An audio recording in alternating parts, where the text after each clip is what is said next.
আসসালামু আলাইকুম, সুপ্রিয় দর্শক মণ্ডলী।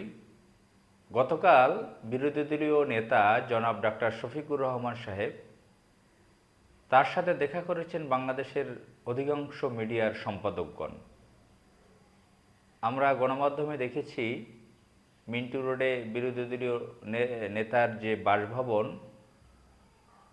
সেখানে বাংলাদেশের প্রথম শ্রেণীর যে পত্রিকাগুলো, দৈনিক পত্রিকাগুলো, এগুলোর সম্পাদকদেরকে আমরা দেখেছি। তাদেরকে সেখানে দাওয়াত করা হয়েছিল, ডাকা হয়েছিল, তারা গিয়েছেন। তো এই যে 6 মাস হলো সরকারের বয়স, এই 6 মাস সরকারে বিরোধী দলের কি কি ভূমিকা ছিল সংসদ এবং বাহিরে, কি কি সমস্যা ছিল, সেগুলো কিভাবে তুলে ধরেছেন, সেগুলো সম্পাদকদের জানিয়েছেন। আরও বিভিন্ন কথা বলেছেন, সবগুলো পত্রিকায় আজকে পড়তে পারিনি আসলে কি টোটাল কথা বলেছে। মোটা তাকে জানি যে 6 মাসে সরকার যে বিভিন্ন ধরনের অনিয়ম দুর্নীতি করেছে সে বিষয়ে বিরোধী দলের যে ভূমিকা, সেগুলো মনে করিয়ে দেওয়া, বলা, এবং সম্পাদকদের কি কি দায়িত্ব, মিডিয়ার দায়িত্ব, কর্তব্য ইত্যাদি বিষয়ে কিছু কথা বলেছেন। তো এই সম্পাদকরা সেখানে যে গিয়েছেন, এটা দেখে আমার কাছে একটু আশ্চর্যই লাগলো। বিগত দিনে এরকম ইতিহাস নাই। এই যে বিরোধী দলের নেতা, তা আবার জামাত ইসলামের নেতা আমিরে জামাত, তিনি ডেকেছেন, প্রথম শ্রেণীর সকল মিডিয়ার সম্পাদক গিয়েছেন। আমি তো আরও আশ্চর্য হয়ে গেছি। ইত্তেফাকের সম্পাদক তাসমিমা হোসেন, তাদের মতন সেকুলার এলিট, তিনিও গিয়েছেন। মতিউর রহমান চৌধুরী, মানব জমিনের সম্পাদক, তিনি গিয়েছেন। প্রথম আলোর সম্পাদক মতিউর রহমান তিনি যাননি, নির্বাহী সম্পাদক সাজ্জাদ ইসলামকে পাঠিয়েছেন, নির্বাহী বা যুগ্ম সম্পাদক টাইপের মানে একজনকে পাঠিয়েছেন প্রতিনিধি হিসেবে। ডেইলি স্টারের মাহফুজা নাম গিয়েছেন।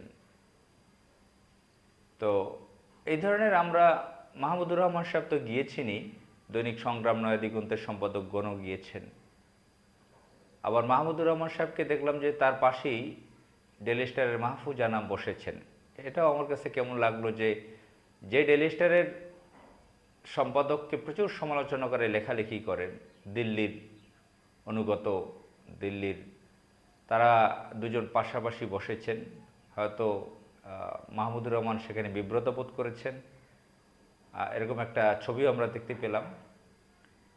আবার দেখলাম যে জামাত ইসলামের মাঝারি ধরনের নেতারা নিজেদের আপন মনে করে কোনো কোনো সম্পাদকের সাথে খুব মহব্বত করে করমর্দন করেছেন, হ্যান্ডশেক করেছেন, মুসাফা করেছেন। যেরকম নয়া দিগন্তর সম্পাদক সালাউদ্দিন বাবর, তার সাথে খুব মহব্বত করে করমর্দন করেছেন। এখন সালাউদ্দিন আমার তলে তলে যে কি করে তা তো আর তারা জানেন না। আচ্ছা, সে একটা বিষয়। আর একটা বিষয় হলো যে এই যে সম্পাদকগণ গেলেন সেখানে, এটা তো জামাত ইসলামেরও জানার কথা।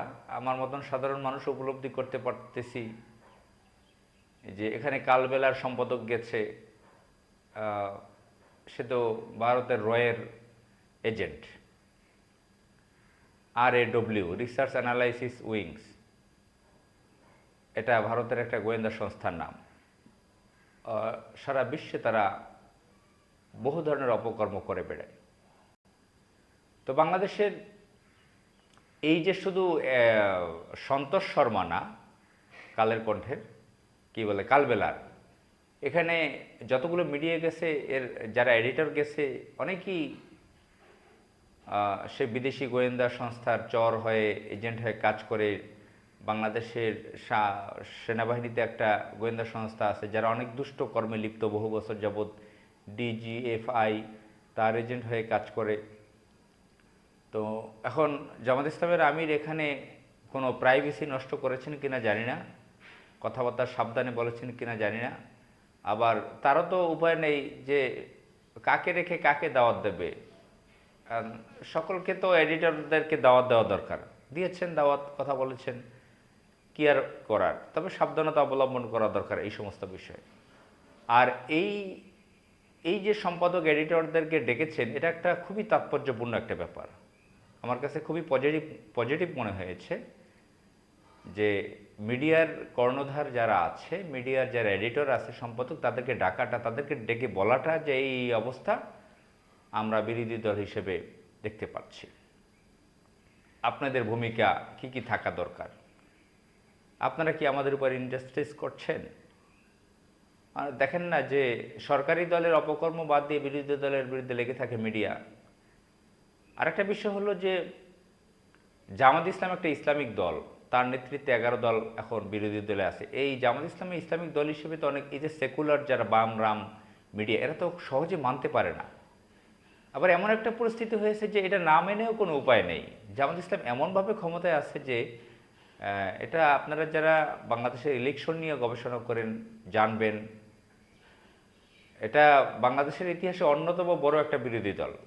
আপনারা জানেন যে খালেদা জিয়া বিরোধী দলে ছিল 2008-এ যে নির্বাচনটা হলো 111-এর সময়, এই সময় তিনি 30 জন, সম্ভবত 30 জন এমপি নিয়ে তিনি, একজন দুজন এদের সাথে হতে পারে, যতটুকু জানি 30 জন এমপি নিয়ে তিনি বিরোধী দলের নেত্রী ছিলেন। সেই 30 জন এমপির বিরোধী দলের হিসেবে তার অনেক পাওয়ার ছিল। আর এখন তো প্রায় 80-র উপরে এমপি আছে 11 দলে। এখানে শুধু 66-67 জন বা 68 জন জামাত ইসলামী আছে, বাকিগুলো অন্যান্য দলে, এনসিপি সহ অন্য দলে। সে এনসিপি বা অন্যান্য দলগুলোর এমপিও জামাত ইসলাম বানিয়ে নিয়ে এসেছে। আবার এটা মিডিয়া যারা এডিটরসদের যাদেরকে ডেকেছে, তারাও জানে যে এখানে 11 দল জামাত ইসলামী রাষ্ট্র ক্ষমতায় গিয়ে, অর্থাৎ তারাই ভোট পেয়েছিল রাষ্ট্র ক্ষমতায় যাওয়ার জন্য, সরকারে যাওয়ার জন্য। এটা ডিপ স্টেট এখানে বিএনপিকে বিজয়ী করেছে, কথা সবার জানা আছে, এখন তো প্রকাশ্য বলতে পারে না। এখন 6 মাসে দেখেছে বিদ্যুৎ নাই, জ্বালানি খাতের অবস্থা খুব বেহাল, গ্যাস নাই, বিদ্যুৎ নাই, তেল নাই, এটা নাই সেটা নাই, দ্রব্যমূল্য আকাশ ছোঁয়া, ইন্ডাস্ট্রিগুলো বন্ধ হয়ে যাচ্ছে, বিদেশি বিনিয়োগ নাই, ব্যাংকিং অবস্থা খুবই দুরবস্থা, দলীয় লোকজন দিয়ে সমস্ত প্রতিষ্ঠান ইনস্টিটিউশনগুলো দখল করে ফেলছে বিএনপি। এই যে দখল করা, জবরদখল করা, মাস্তানি, সন্ত্রাসী, চাঁদাবাজি, মানুষের নিরাপত্তা নাই, এখন সম্পাদকরাও আসলে উপলব্ধি করতে পারতেছে। এই যে তারেক রহমান প্রধানমন্ত্রী, বাস্তবে কি তারা তাকে খুব ভালো সম্মান করে ভিতর থেকে? এ তো ঠেকায় পড়ে। আমরা 5 আগস্টের পরেও দেখেছি জামাত ইসলাম বড় অনুষ্ঠান করে এডিটরদেরকে দাওয়াত দিয়েছে 5 স্টার হোটেলে, সেখানে গিয়েছে। কিন্তু এইবারের আশাটা একটু ভিন্ন ধরনের। যাই হোক, তাদের শুভবুদ্ধির উদয় হোক। তাদের ভাষায় বললাম, এই ভাষাটা সেকুলাররা খুব ভালো ব্যবহার করে। শুভবুদ্ধির উদয় হোক, দেশকে ভালো বোঝার যে কারা ক্ষতি করছে, কারা উপকার করছে। তারা মিডিয়ায় ন্যায় ইনসাফ কায়েম করুক, তারা ন্যায়ের পক্ষে লিখুক, অন্যায়ের বিরুদ্ধে লিখুক। আসসালামু আলাইকুম।